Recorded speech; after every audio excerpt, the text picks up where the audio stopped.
Bismillahirrahmanirrahim.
Assalamualaikum warahmatullahi wabarakatuh.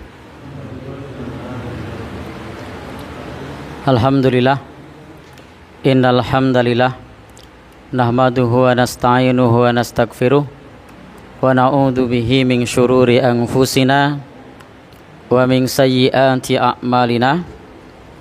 May yahdihillahu fala mudhillalah wa may yudlilhu fala hadiyalah. Asyhadu an la ilaha illallah wahdahu la syarikalah wa asyhadu anna Muhammadan abduhu wa rasuluh. Allahumma salli wa sallim ala rasulika wa habibika Muhammad ibn Abdillah wa ala alihi wa sahbihi wa man ittaba'a huda wa jahada fi sabilihi ila yaumiddin. Amma ba'du.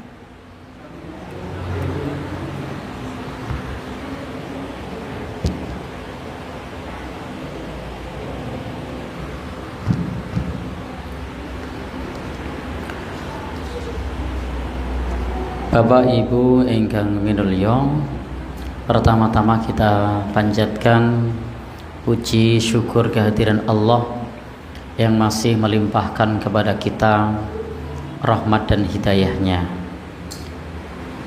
Adapun yang kedua, setelah bersyukur kepada Allah, salawat dan salam semoga tercurah pada Nabi kita, Nabi Muhammad sallallahu alaihi wasallam, sebagai uswah hasanah kita.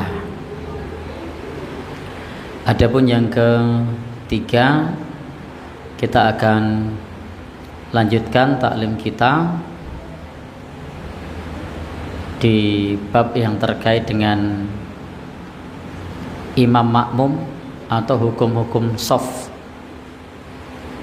Atau coba bisa dibacakan judulnya apa tadi? Karena judulnya dadaan ya. Baik, supaya saya tidak menyimpang dari judul.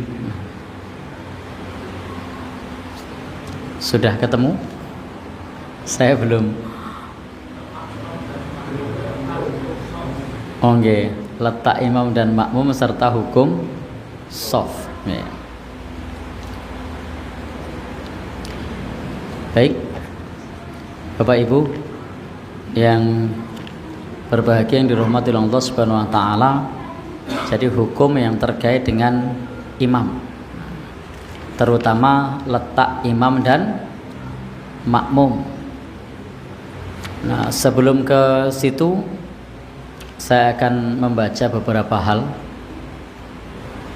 yakni terkait imam juga, tapi khususnya di sini orang-orang yang difabel menjadi imam. Di zaman Nabi ada difabel yang jadi imam. Siapa dia? Abdullah ibn Ummi Maktum, orang yang buta, pernah dipercaya oleh Rasulullah untuk menjadi imam. Artinya orang buta pun boleh untuk menjadi imam, karena Abdullah ibn Ummi Maktum adalah seorang yang buta. Baik, dan memang kita dianjurkan ketika sholat untuk mengangkat imam. Nabi bersabda, hadis dari Abu Sa'id, idza kanu salasah falyummahum ahaduhum. Apabila bertiga, maka salah satunya menjadi imam. Wa haqquhum bil imamah aqra'uhum, dan yang paling berhak menjadi imam yang bacaannya paling baik. Jadi tidak dibenarkan ketika ada 3 orang tapi malah sholatnya sendiri-sendiri. Kalau ada 3 orang atau 4 orang, 5 orang, hendaknya sholatnya berjamaah. Ini kadang yang terjadi kalau di tempat-tempat wisata. Padahal ada orang banyak tapi malah sholatnya sendiri-sendiri. Baik. Jadi intinya dianjurkan untuk mengangkat imam.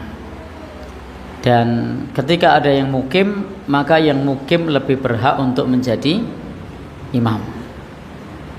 Sebagaimana dalam sabdanya, Nabi bersabda, wala ya ummanar rajulur rajula fi sultanihi wala yaqudu fi baitihi ala takrimatihi illa bi'idnih. Nabi SAW menganjurkan jangan sekali-kali seseorang mengimami orang lain dalam kekuasaannya. Jadi tidak boleh mengimami orang lain dalam kekuasaan orang lain itu. Dan jangan pula duduk di rumahnya menempati tempat kehormatannya kecuali dengan izinnya. Jadi kalau mau duduk di rumah orang lain, silahkan duduk kalau sudah diizinkan. Bagaimana kalau tidak diizinkan? Ya tidak usah duduk, karena disuruh duduk kalau sudah diizinkan. Dan izin ini ada izin lafzi, ada izin urfi. Izin lafzi itu monggo duduk.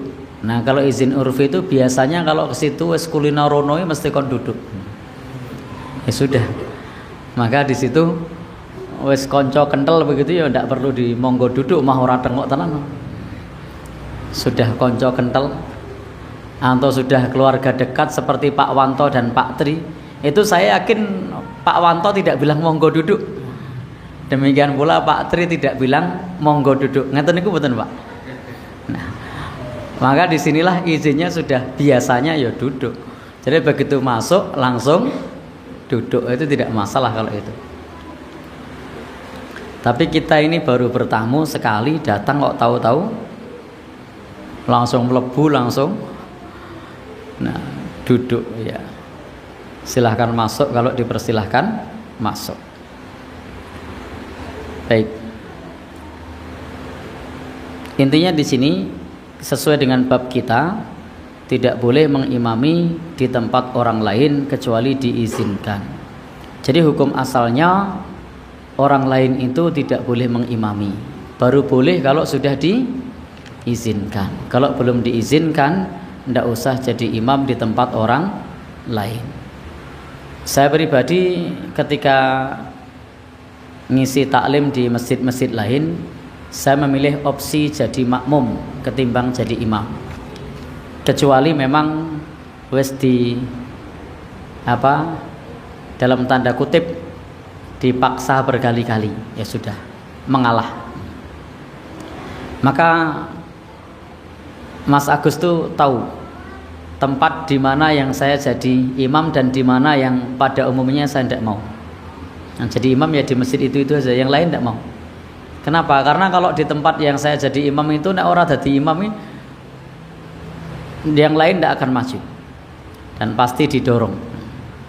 Sementara kalau di tempat lain, begitu saya tidak mau segera ada penggantinya. Dan memang idealnya kita sebagai musafir itu mempersilahkan tuan rumah. Kalau diizinkan boleh, ya boleh. Ya tidak haram juga kalau jadi imam asal sudah diizinkan. Baik, kita lanjutkan. Nah, untuk orang buta tadi yang jadi imam, karena memang Abdullah bin Umi Maktum itu pernah diamanai Nabi untuk menjadi imam di Madinah sebanyak 2 kali. Wahwa a'ma, padahal beliau seorang yang buta. Hadis dari sahabat Anas diriwayatkan oleh Imam Ahmad dan Imam Abu Dawud. Yang memberi amanah siapa? Nabi. Artinya Abdullah bin Umi Maktum ini diberi amanah oleh Nabi ketika Masjid Nabawi ditinggalkan. Maka yang imami adalah seorang yang buta. Tidak cuma sekali, bahkan 2 kali. Menunjukkan bahwa tidak mengapa orang buta jadi imam. Difabel jadi imam itu boleh, tidak dilarang.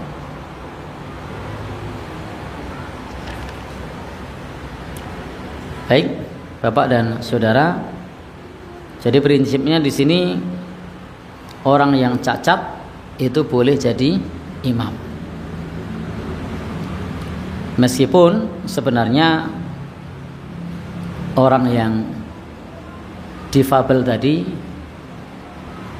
dalam beberapa kesempatan, dalam beberapa situasi itu boleh tidak hadir sholat berjamaah karena lagi hujan, karena lagi situasi yang berbahaya, tidak ada yang nuntun. Tapi dalam kasusnya Abdullah bin Umi Maktum itu jarak dengan masjid tidak terlalu jauh karena masih mendengarkan adzan. Baik.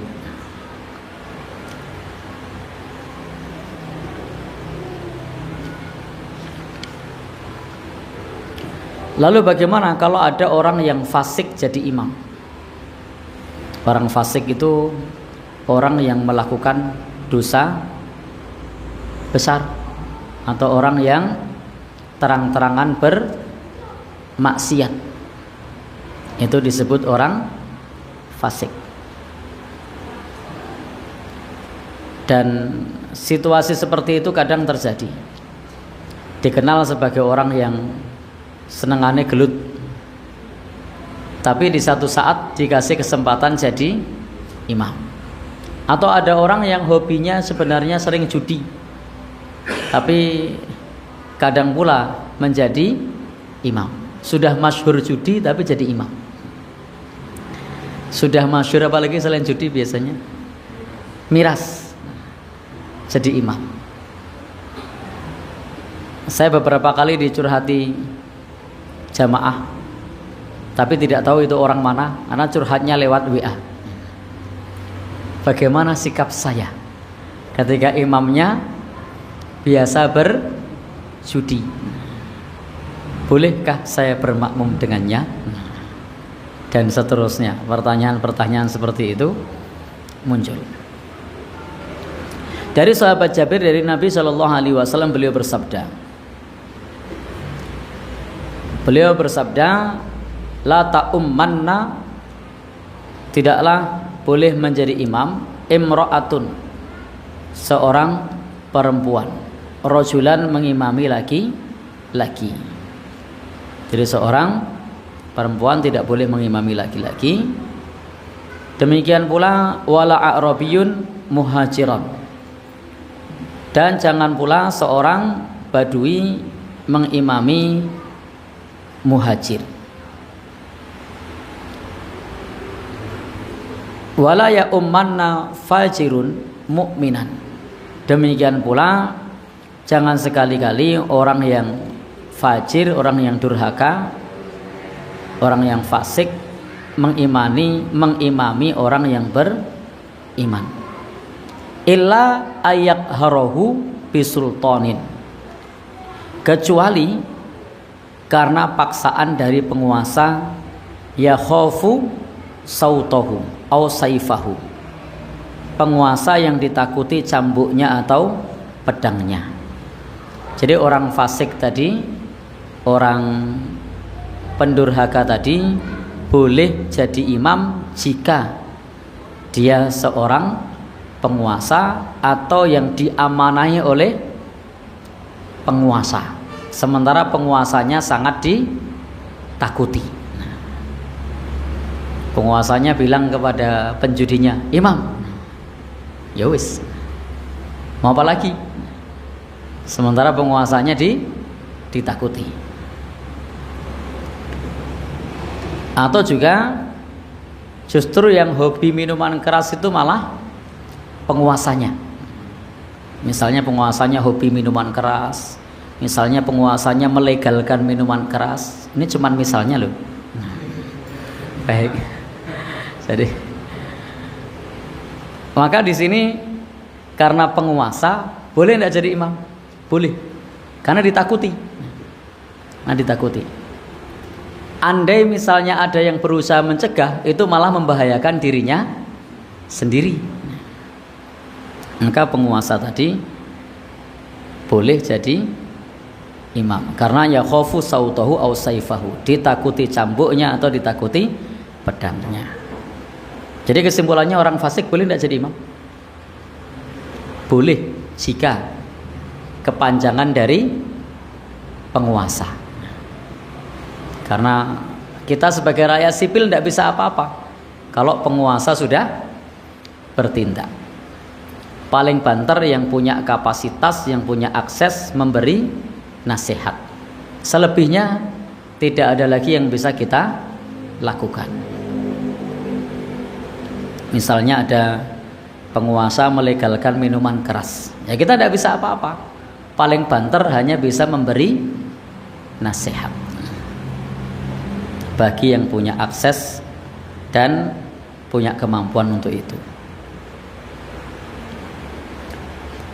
Maka sahabat Ibnu Abbas menyebutkan bahwa Rasul pernah bersabda, ij'alu a'immatakum khiyarakum fa innahum wafdukum fima bainakum wa baina rabbikum. Ini sabda Rasulullah. Pilihlah imam-imam kalian dari orang-orang terbaik kamu, karena sesungguhnya mereka itu duta kamu tentang apa-apa yang engkau sampaikan kepada Rabbmu. Jadi di sini dianjurkan untuk memilih imam-imam dari orang yang terbaik, dari khiyarakum. Jadikanlah pemimpin kalian, pilihan kalian orang yang baik, karena dia adalah duta kepada Allah Subhanahu wa ta'ala. Dan dalam sabdanya yang lain, Nabi pernah bersabda. Apa kata Nabi? Nabi menyebutkan, al-jihadu wajibun alaikum ma'a kulli amirin barron kana au fajiron. Berjihad itu hukumnya wajib kepada kalian bersama setiap pemimpin, baik pemimpin itu pemimpin yang baik atau pemimpin yang fasik. Wassalatu wajibatun alaikum khalfa kulli muslimin. Dan salat itu wajib atas kalian di belakang setiap muslim. Barron kana au fajiron, baik muslim itu orang yang baik atau muslimnya orang yang fasik. Wa in amilal kabair, meskipun dia melakukan dosa besar. Jadi di sini jelas bahwa di belakang pemimpin itu kita tetap boleh menjadikannya imam, baik pemimpin itu baik atau pemimpin itu fasik. Demikian pula kesaksian dari banyak sahabat Rasulullah sallallahu alaihi wasallam bahwa ada sahabat yang dulu juga bermakmum kepada penguasa yang fasik. Di antaranya kalau di zaman dulu ada Hajjaj ibn Yusuf As-Saqafi, yang dia dikenal sebagai seorang yang kejam. Tetapi saat itu sebagian sahabat Rasulullah SAW yang masih hidup itu tetap bermakmum di belakangnya. Maka disinilah dianggap sebagai satu ijma' fi'li atau ijma' perbuatan dari kalangan sahabat yang masih hidup bersama tabi'in yang mendekati sebagai ijma' qauli, bahwa mereka sholat di belakang pemimpin yang fasik, karena para penguasa pada masa itu juga sebagai imam sholat 5 waktu. Jadi orang-orang pada waktu itu imamnya tidak lain adalah penguasa. Di setiap daerah yang ada penguasanya, maka itu penguasa yang menjadi imam.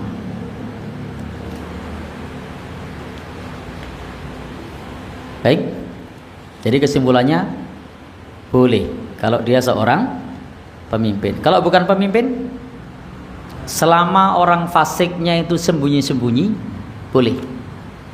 Jadi fasiknya itu sembunyi-sembunyi, tidak terang-terangan. Tapi kalau fasiknya itu terang-terangan, apalagi mempromosikan, maka kita tidak boleh bermakmum di belakangnya. Terang-terangan minum minuman keras, malah tawa perlu bang, aku duwe saker lho. Maka kepada yang seperti ini kita tidak boleh jadi makmum, karena dia terang-terangan dan mempromosikan. Tapi kalau pada saat minum kemudian kita datang, tahu-tahu botolnya langsung disimpar ting di pinggir ke. Yang tadinya kelihatan ditutup pakai kerdus blek didelik ke. Seolah-olah tidak terjadi apa-apa. Artinya dia melakukannya secara sembunyi-sembunyi. Itu masih boleh. Masih boleh kalau bukan boleh maksiatnya, bukan. Maksudnya boleh jadi makmum. Nggak keliru tompo. Jadi maksiat sembunyi-sembunyi juga tidak boleh. Tapi maksudnya kalau ternyata orang yang maksiat sembunyi-sembunyi itu jadi imam, maka kita masih boleh jadi makmum. Baik, Bapak dan Saudara, bagaimana kalau anak-anak menjadi imam? Boleh atau tidak? Untuk anak-anak menjadi imam itu ada banyak dalil. Meskipun para ulama menyebut yang sudah disepakati kalau mengimami sholat sunnah.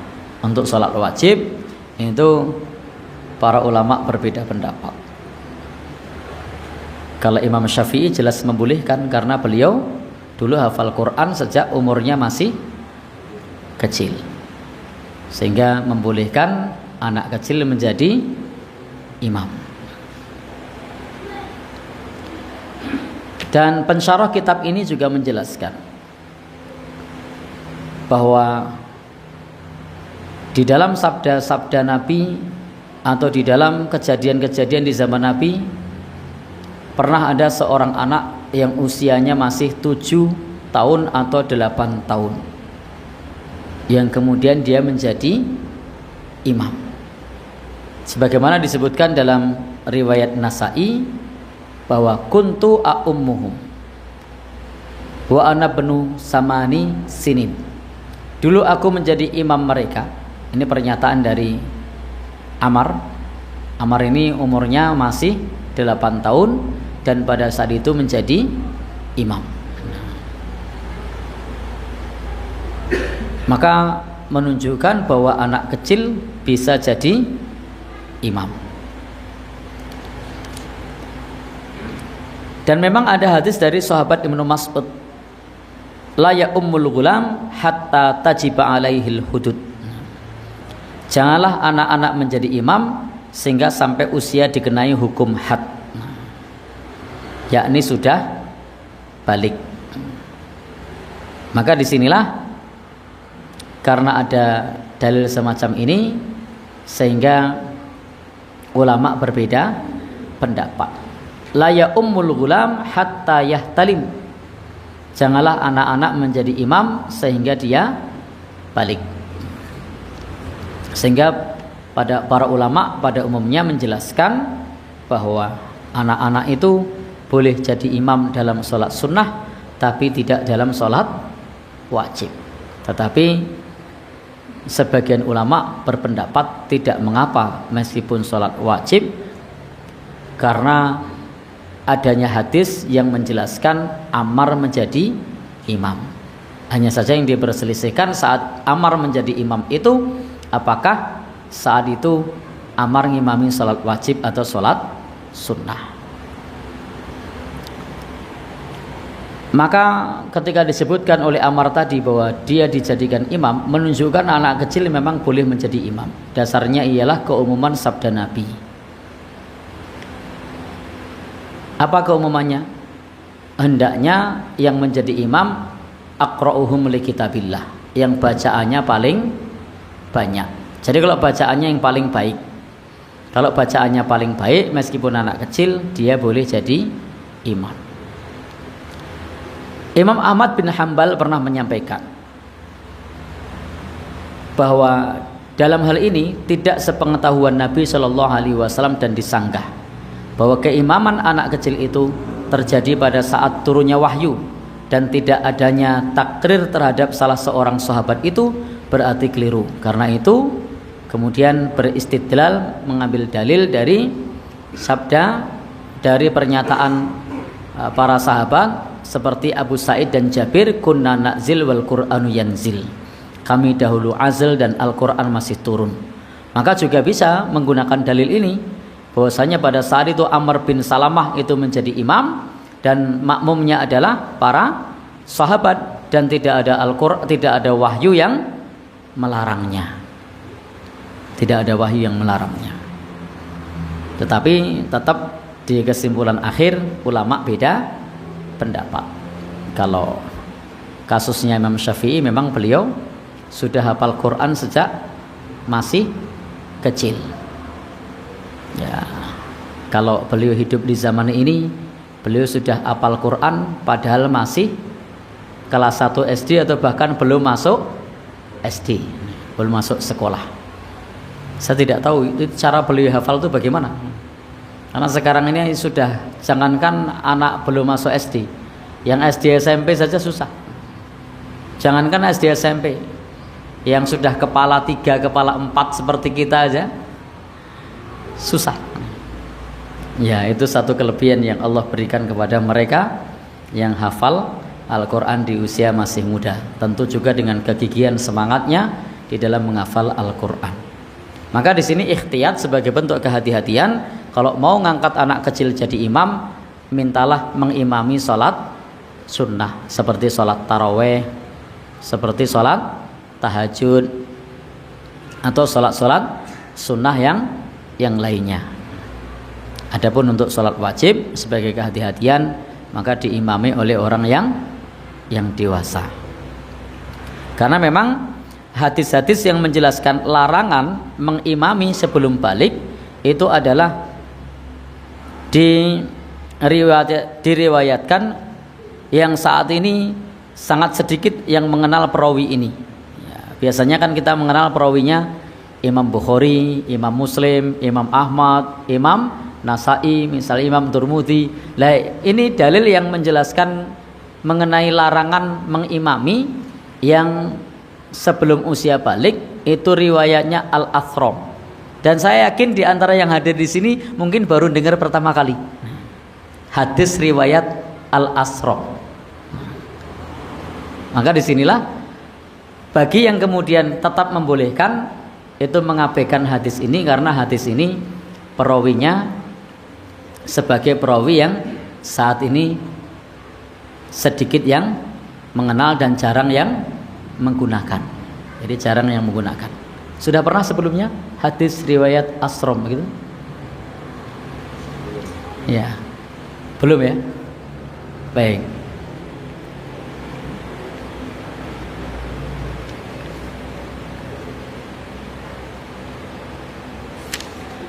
Kita lanjut lagi.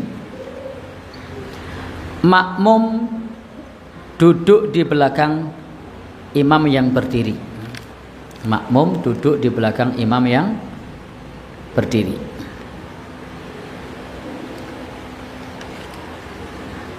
Dari sahabat Anas, beliau berkata bahwa Nabi SAW di dalam sakitnya itu di belakang sahabat Abu Bakar qa'idan, dalam keadaan duduk. Jadi pada saat itu Rasulullah SAW sholat sambil duduk, sementara Abu Bakar yang menjadi imam itu sholat sambil berdiri. Kemudian juga hadis-hadis yang lain yang kurang lebih dengan makna yang serupa. Artinya makmum yang dalam keadaan sakit duduk tidak mengikuti gerakan imam, hanya bergerak semampunya, maka kemakmumannya itu sah, tidak harus sama dengan imam. Tetapi jika situasinya berbeda, imamnya sambil duduk, maka makmumnya ikut duduk.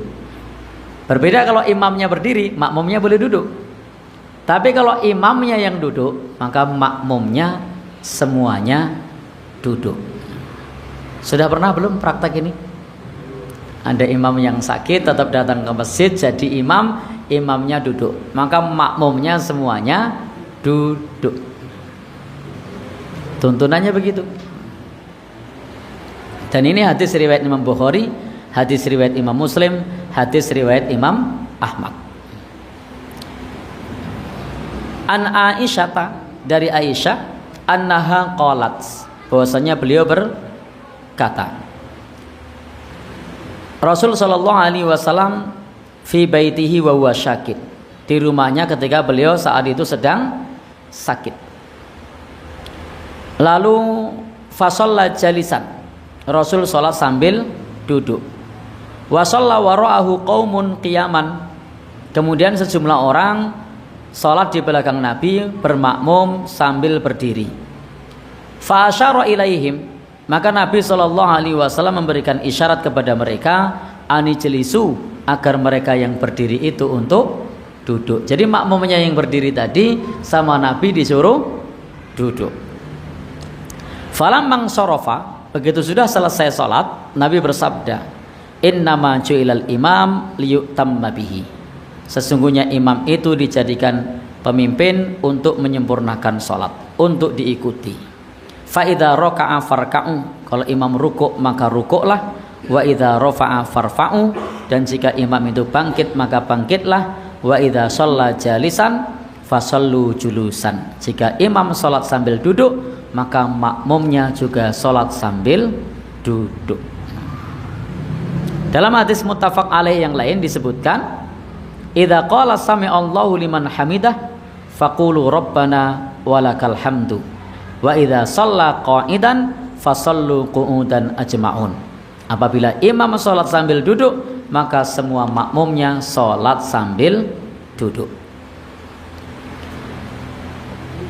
Bapak Ibu, hadisnya banyak yang menjelaskan jika imam duduk, makmum sambil duduk. Dan ini dalil bahwa makmum harus sholat dengan duduk kalau imam sholat dengan duduk, sekalipun si makmum mampu untuk berdiri. Memang kemudian sejumlah ulama memberikan rincian. Di antara rincian yang masyhur adalah melihat kepada posisi takbiratul ihram. Jika pada saat takbiratul ihram imamnya sambil duduk, maka saat itu semua makmum duduk. Tetapi jika saat takbiratul ihram imamnya berdiri lalu kemudian duduk, maka makmumnya sholat seperti biasa. Sehingga ini juga bisa untuk mengatasi jika imamnya duduk pakai kursi. Makmumnya golek kursi nanti. Ya kalau imamnya duduknya selonjor begitu, makmumnya tinggal selonjor, beres. Ya kan? Tapi kalau imamnya duduk pakai kursi, gimana makmumnya? Solusinya, imamnya yang duduk pakai kursi tadi takbiratul ihram sambil berdiri baru duduk pakai kursi. Maka makmumnya sholat seperti biasa, karena takbiratul ihramnya sholat sambil berdiri. Baik.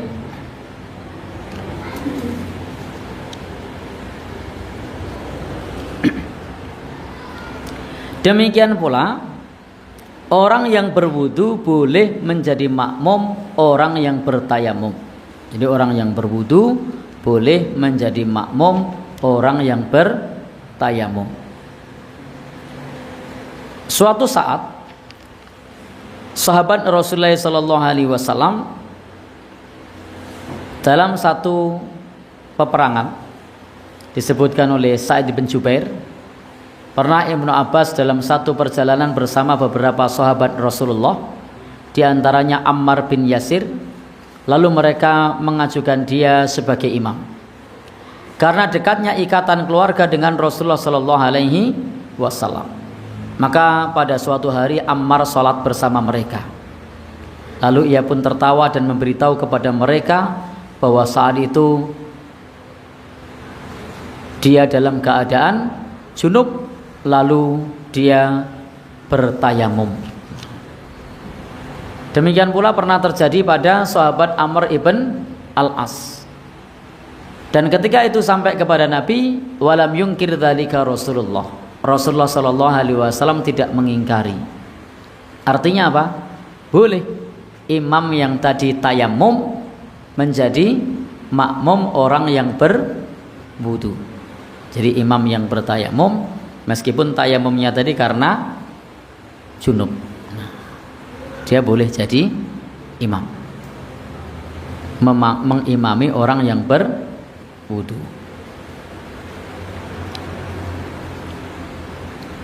Jadi intinya teman-teman semua yang berbahagia yang dirahmati Allah Subhanahu wa taala, bahwa kasus Amr ibn Al-As itu sudah jelas bahwa saat itu beliau bertayamum karena takut dingin, dan itu ada di pembahasan para ulama tentang bab tayamum. Dan pada saat itu Rasul sallallahu alaihi wasallam itu bertanya langsung kepada Amr, apakah betul bahwa saat itu mengimami dalam keadaan junub dan hanya bertayamum. Dan Rasul sallallahu alaihi wasallam tidak mengingkari, menunjukkan boleh. Bagaimana hukum bermakmum kepada imam yang salah atau imam yang keliru? Jadi imamnya itu salah atau keliru. Kita bermakmum kepada imam yang salah atau keliru. Ada hadis riwayat Imam Bukhari dan hadis riwayat Imam Ahmad. Hadis ini termasuk hadis yang sering saya sampaikan karena adanya sejumlah keresahan, khususnya para jamaah. Bagaimana Ustadz, di kampung kami Al-Fatihahnya itu imamnya teng peletot.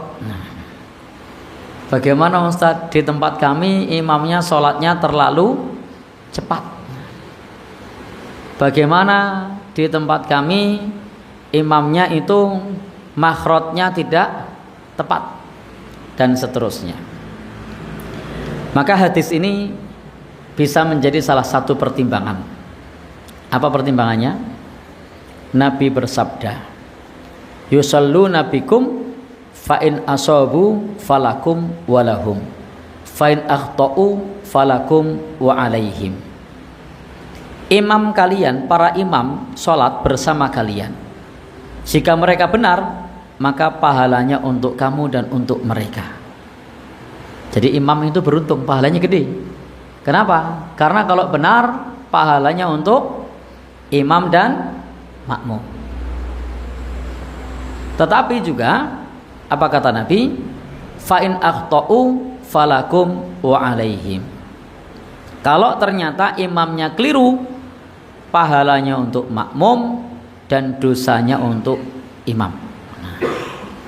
Hadis Bukhari ini.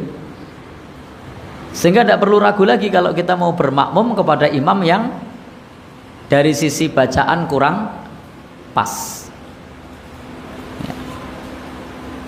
kadang-kadang membuat kita ragu ketika ada pandangan para ulama yang menyebutkan bahwasanya kalau imam itu bacaannya tidak sesuai, tidak pas, maka sholatnya batal bagi makmum yang bacaannya lebih baik.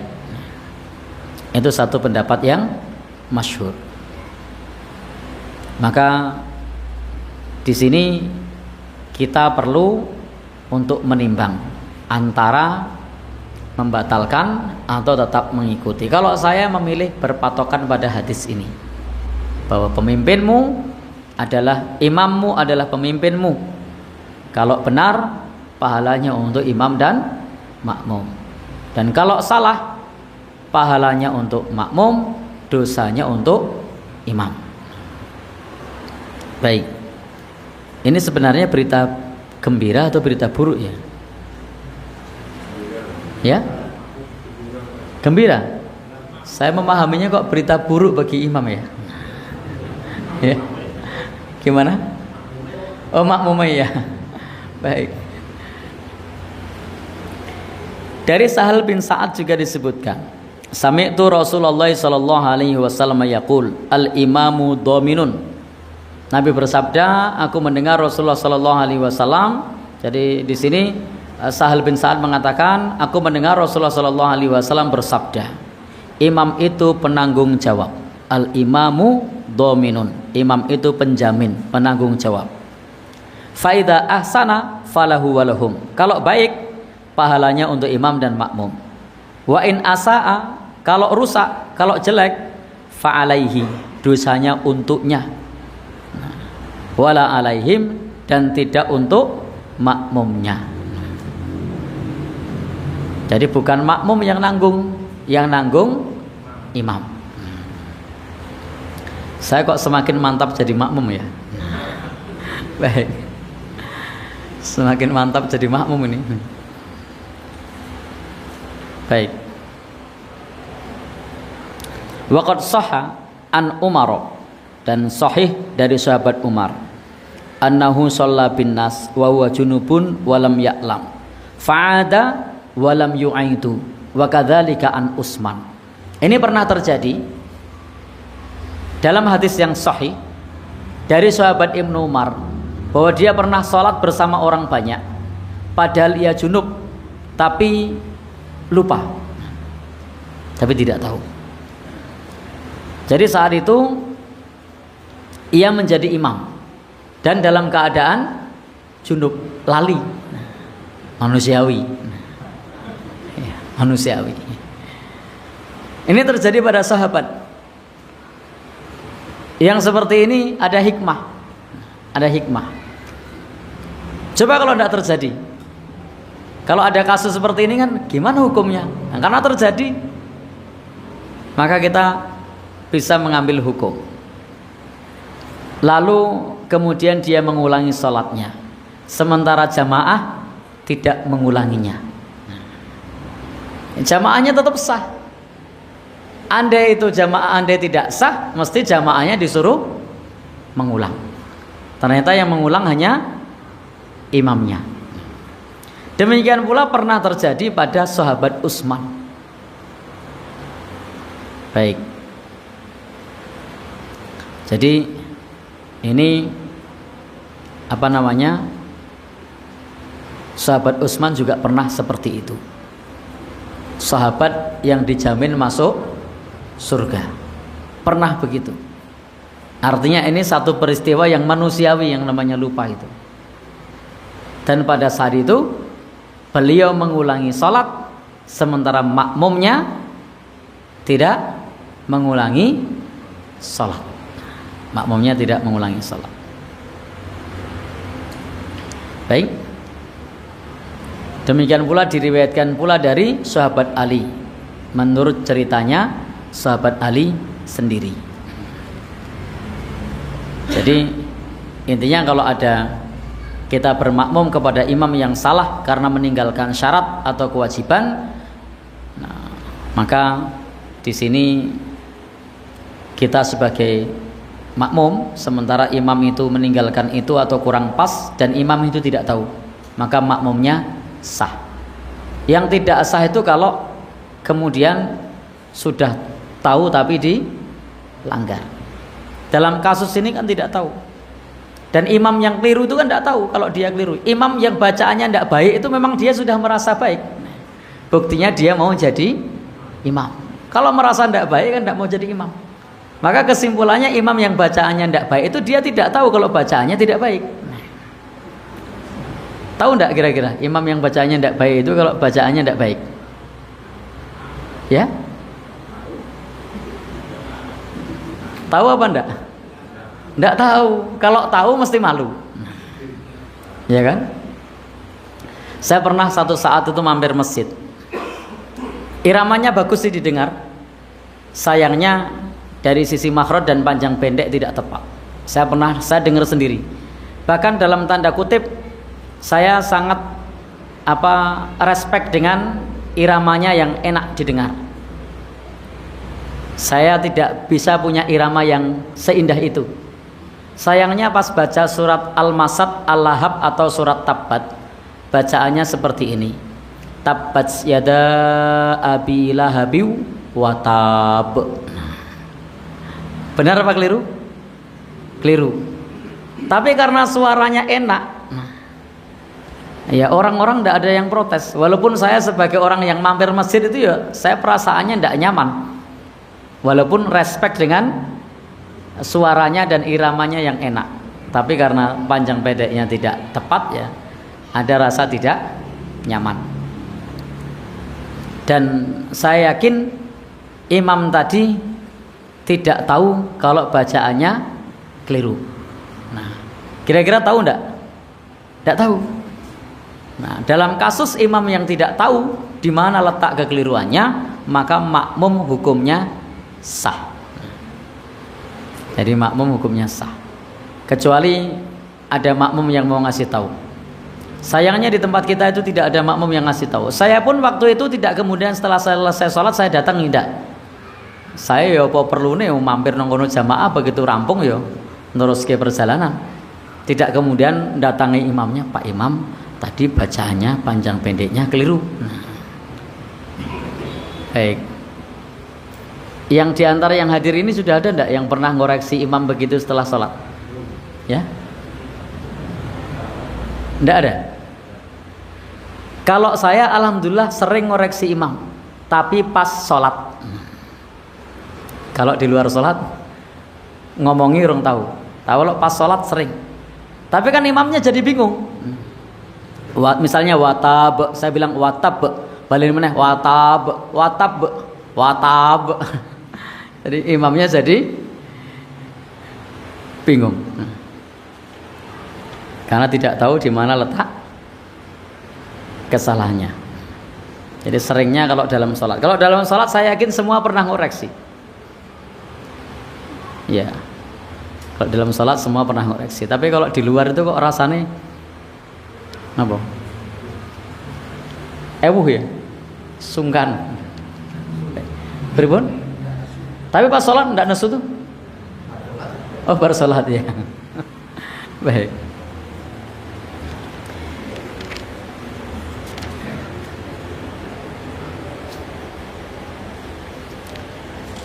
Yang berikutnya, kayaknya mengenai masalah letak makmumnya belum kecanda deh ini. Tidak apa-apa lah. Biar judulnya besok tidak ganti.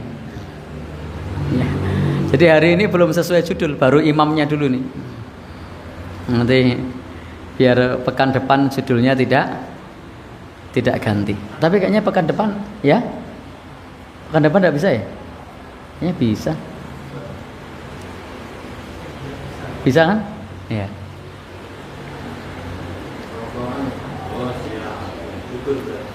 Betul. Dari Abu Bakrah bahwa Nabi sallallahu alaihi wasallam istaftahas shalah fakabbara summa auma'a ilaihim an makanakum summa dakhala summa kharaja wa ra'suhu yaqtur fasalla bihim falamma qada shalah qala innama ana basyarum mislukum. wa inni kuntu junuban. Nah, jadi di sini pernah terjadi Nabi Shallallahu Alaihi Wasallam memulai salat, lalu beliau bertakbir, kemudian dia membuat isyarat kepada makmum, hendaklah kalian tetap di tempat kalian. Kemudian Nabi masuk, kemudian beliau keluar kembali, sedang kepalanya meneteskan air. Masuk itu masuk ke rumah, kemudian keluar kembali ke masjid. Nah, ini masuk ke rumah, keluar kembali ke masjid, dan kepalanya meneteskan air. Lalu sholat bersama mereka. Kemudian ketika sudah selesai sholat, Nabi bersabda, innama ana basyarum mislukum, aku manusia seperti kalian, dan tadi aku junub. Jadi di sini terjadi pada Nabi Shallallahu Alaihi Wasallam, dan para sahabat pada saat itu sudah membuka dengan takbir, kemudian Nabi mengatakan tetap di tempat kalian. Nabi mandi dulu, lalu kemudian Nabi baru mengimami. Nah, Nabi pun pernah lupa. Sekarang saya mau tanya nih, yang hadir di sini pernah lupa enggak? Ya, seperti kasus ini tadi, lupa ngimami junub begitu. Ada? Baik, Nabi pernah loh. Nabi pernah. Hanya saja Nabi baru saja takbir, ingat, sehingga beliau masuk kembali. Baik. Demikian pula Nabi Shallallahu Alaihi Wasallam bersabda di sini, disebutkan Nabi takbir kemudian memberi isyarat kepada orang banyak, hendaklah kalian duduk. Kemudian Nabi pergi, lalu Nabi mandi.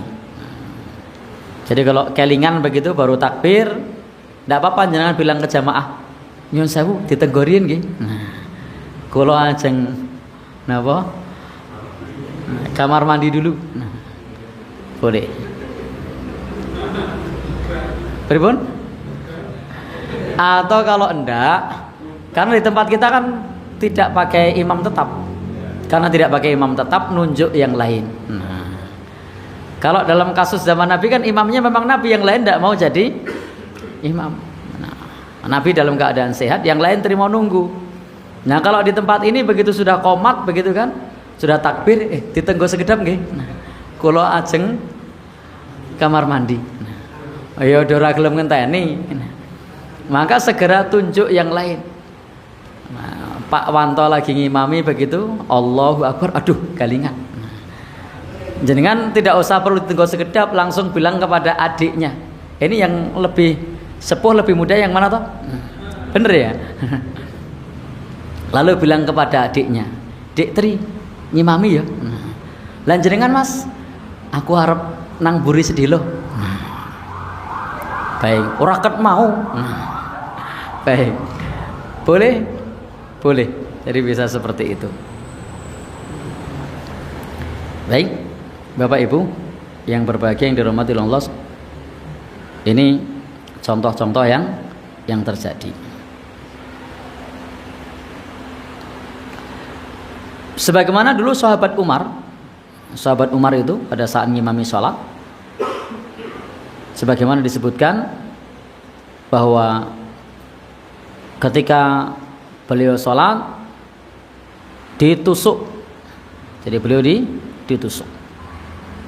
Sebagaimana diriwayatkan dari Amr ibn Maimun, dia berkata, inni laqaimun ma baini wa baina Umar, aku berdiri antara diriku dan Umar. Jadi di situ ada Abdullah ibn Abbas. Jadi ketika ditimpa musibah, melainkan di situ ada dirinya dan sahabat Abdullah ibn Abbas. Ketika kemudian sudah takbir, mendengar satu pernyataan dari sahabat Umar. Fama huwa illa an kabbara fasami'tuhu yaqul qatalani. Lalu kemudian sahabat Umar mengatakan bahwasanya telah membunuhku. Artinya sahabat Umar di depan, dan tadi yang berada di Belakangnya tadi siapa? Sahabat Amr dan juga sahabat Ibnu Abbas. Lalu kemudian mengatakan qatalani, dia telah membunuhku. Jadi si pembunuhnya ini di belakangnya, dan di situ ada, di samping pembunuh ini ada siapa tadi? Sahabat Amr dan juga sahabat Ibnu Abbas. Lalu sahabat Umar mengatakan qatalani al-kalb. Jadi segawon telah membunuhku.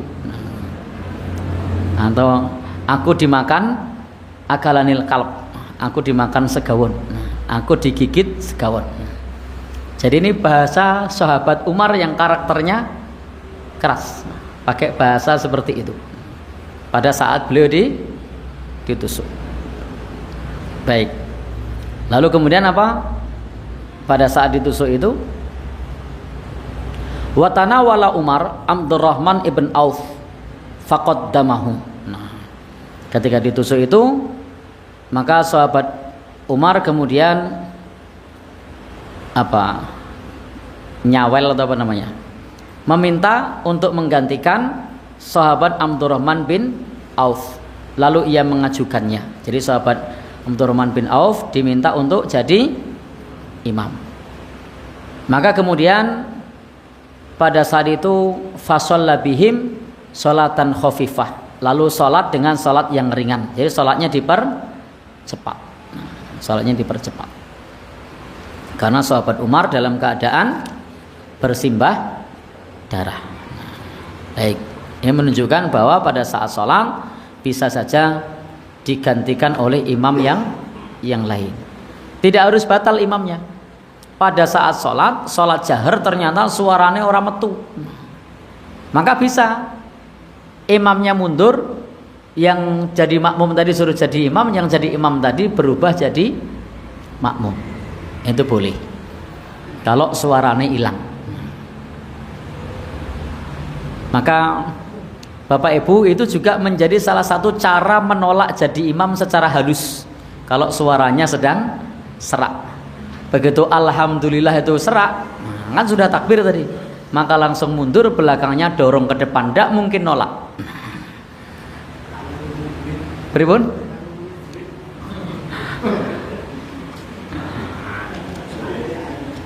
Baik. Ya mungkin nolak bisa saja kalau yang disuruh jadi imam raiso ngimami. Kalau mboten saged ya mah batal. Baik. Jadi terjadi suatu saat sahabat Ali pada saat sholat beliau mimisan, keluar darah, lalu kemudian memegang tangan seseorang dan memajukannya menjadi imam.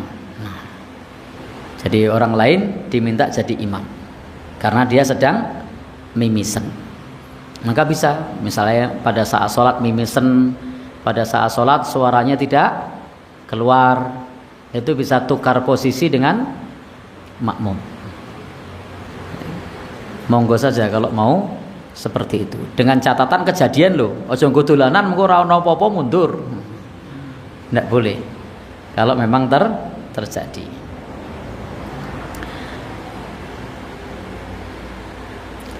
Sehingga di sini imam mencari pengganti itu sudah terjadi. Sebagaimana pernyataan Imam Ahmad ibn Hanbal, istakhlafal imamu faqad istakhlafa Umar wa Ali, bahwa imam mencari ganti itu sudah terjadi pada sahabat Umar dan Ali ketika mencari pengganti. Jadi tidak mengapa kalau kemudian mencari pengganti. Dan Muawiyah juga pernah ditikam dan makmum sholat sendiri-sendiri ketika ia ditikam. Jadi boleh pula ketika imam batal itu kalau tidak ada yang menggantikan, makmum sholat sendiri-sendiri. Sebagaimana kasus ketika Muawiyah ditikam, maka jamaah menyelesaikan sendiri-sendiri seperti sholat masbuk. Jadi begitu imam batal kok ora ono sik ganti, ojo dibatalke ora kok terus lah imamnya sapa, nah batal. Tapi cukup teruskan sendiri. Atau kalau imam yang tahu karena ngelihat mburi ini kaya-kaya ora ono sing pantes dadi imam, Maka imamnya tinggal bilang saja, nah, lanjutkan sholat sendiri-sendiri seperti masbuk. Dalalai makmumnya pinter, nggih. Batal semua. Jadi makmumnya tidak usah menjawab, cukup dilanjutkan sendiri-sendiri. Karena pernah terjadi pada sahabat Muawiyah dan makmumnya itu sholat sendiri-sendiri.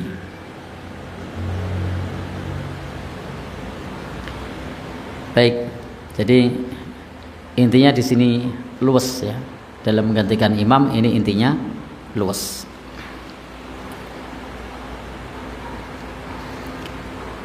Kemudian berikutnya imam yang tidak disukai makmum.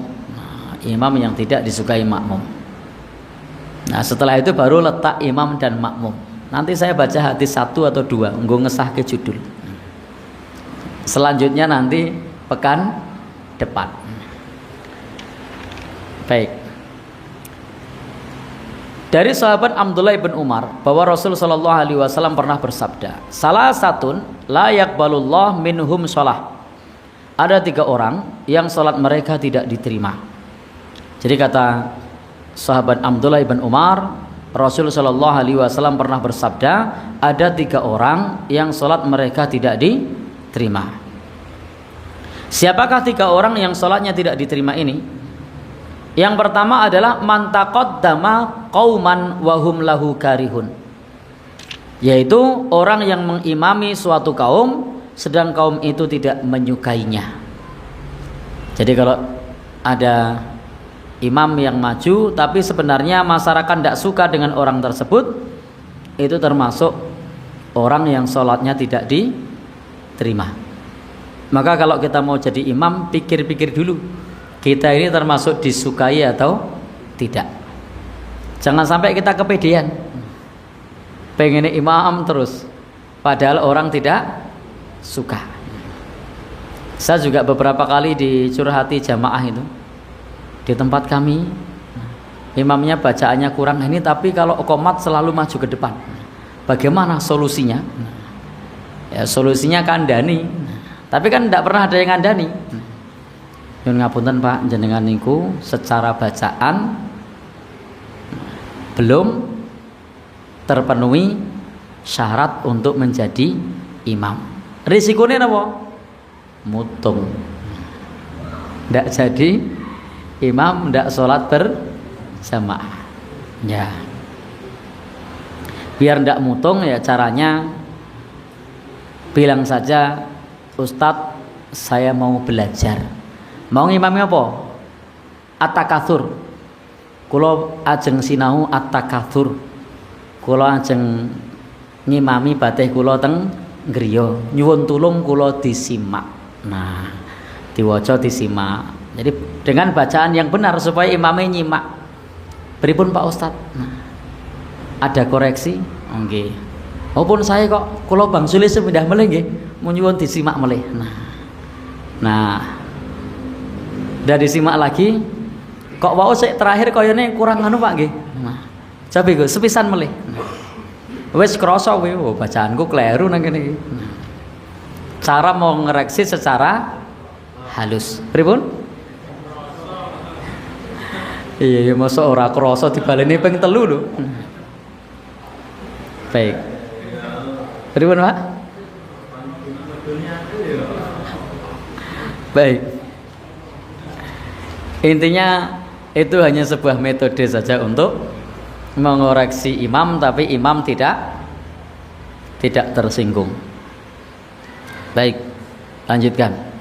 Jadi tadi ada 3 orang yang Allah Subhanahu wa taala tidak menerima sholatnya. Yang pertama adalah orang yang maju menjadi imam sementara makmumnya tidak suka. Yang kedua, warajulun atas sholat. Ada orang yang dia mendatangi sholat tibaron, dalam keadaan terlambat. Jadi dia sholat terlambat. Wattibar ayyatiyaha ba'da an tafutah, yakni terlambat sampai waktunya habis. Jadi sholat tapi waktunya sudah habis. Jadi sholat asar di waktu maghrib, atau sholat zuhur di waktu asar dan seterusnya, sementara tidak ada udzur apa-apa. Wa rajulun, dan yang berikutnya adalah orang yang i'tabada muharrarah. Jadi orang yang memperhamba budak yang sudah dimerdekakannya. Jadi budak sudah dimerdekakan tapi masih dipekerjakan. Nah, ini hadis yang pertama.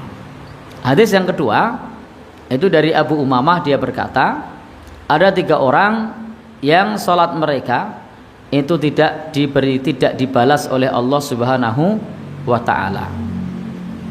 Jadi ada 3 orang yang sholat mereka itu tidak bisa melampaui telinganya, yang tidak dibalas, tidak melampaui telinganya.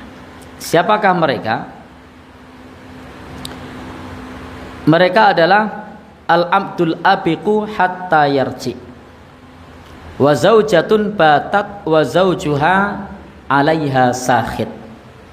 Untuk golongan pertama dan kedua. Golongan pertama adalah hamba yang lari dari tuannya sehingga ia kembali. Yang kedua, seorang istri yang tidur padahal suaminya marah kepadanya. Maka kalau ada istri tidur kok suami marah, itu sholatnya tidak diterima. Maka jangan sampai suami marah pada saat istri sedang istri sedang tidur, jangan sampai suami marah. Ini yang paham yang 17 ke atas. Yang belum 17 belum paham. Oh ya, 17 ke atas semua ternyata. Baik, lanjut nggih. Wa imamu qaumin wa hum lahu karihun. Nah, sama bagian terakhir ada imam yang orang-orang tidak menyukainya. Itu juga sholatnya tidak terangkat. Baik, ini satu perhatian yang perlu kita perhatikan, agar kita ketika menjadi imam pastikan orang-orang menginginkan kita menjadi imam. Jangan sampai tidak ada yang mempersilahkan tapi kita jadi imam. Kadang saya juga sempat merenung, apakah yang dicurhatkan oleh jamaah bahwa imamnya seperti itu, opo jamaah kiyo tidak mempersilahkan, opo yora kroso gitu kan? Kan ketika iqomah begitu kan tidak ada yang mempersilahkan, opo yora kroso kan gitu. Kroso betul Mbak kira-kira. Kalau semuanya kok tidak mempersilahkan tapi maju. Kudune kroso kalau peka. Tidak ada yang mempersilahkan saya kok saya maju. Nah, kroso kudune. Baik, hadis terakhir di kesempatan ini, wes 9:30 ini. Dari sahabat Jabir ibn Abdullah berkata, qaman Nabi sallallahu alaihi wasallam yusallil maghrib. Nabi sallallahu alaihi wasallam berdiri untuk salat maghrib. Faji'tu faqumtu an yasarihi. Maka aku datang dan aku berdiri di sebelah kirinya. Jadi sahabat Jabir berdiri di sebelah kiri Nabi. Fanahani, maka Nabi mencegahku. Jadi Nabi melarangku, tidak boleh berdiri di sebelah kiri. Faja'alani an yaminihi, maka menjadikan aku di sebelah kanannya. Maka kalau makmum itu hanya satu orang, hendaknya berada di sebelah kanan. Sementara kalau makmumnya di sebelah kiri, maka hendaknya diputar ke kanan. Summa jaa sahibun li, lalu datanglah seseorang. Jadi ada seorang kawannya yang lain yang datang. Kemudian fasoffana khalfahu. Jadi pada saat itu berdiri yang lain di belakangnya, lalu ia pun sholat bersama dalam fasalla bina fi saubin wahid. Sholat bersama dengan para sahabat Rasulullah sallallahu alaihi wasallam yang lain. dalam pakaian yang diselimpangkan dua ujungnya. Baik, di sini dijelaskan kepada kita bagaimana posisi shaf. Kalau imamnya satu, makmumnya satu di sebelah kanan, bukan di sebelah kiri. Kalau pada saat itu datang yang lain, bukan di kanan kiri, tapi letaknya di belakang. Baik, ini satu hadis pembuka yang insya Allah nanti akan kita lanjutkan di kesempatan yang akan datang di bab letak imam dan makmum. Kemudian juga akan kita bahas bab yang terkait dengan shaf. Subhanakallahumma wa bihamdika asyhadu an la ilaha illa anta astaghfiruka wa atubu ilaik. Wassalamualaikum warahmatullahi wabarakatuh.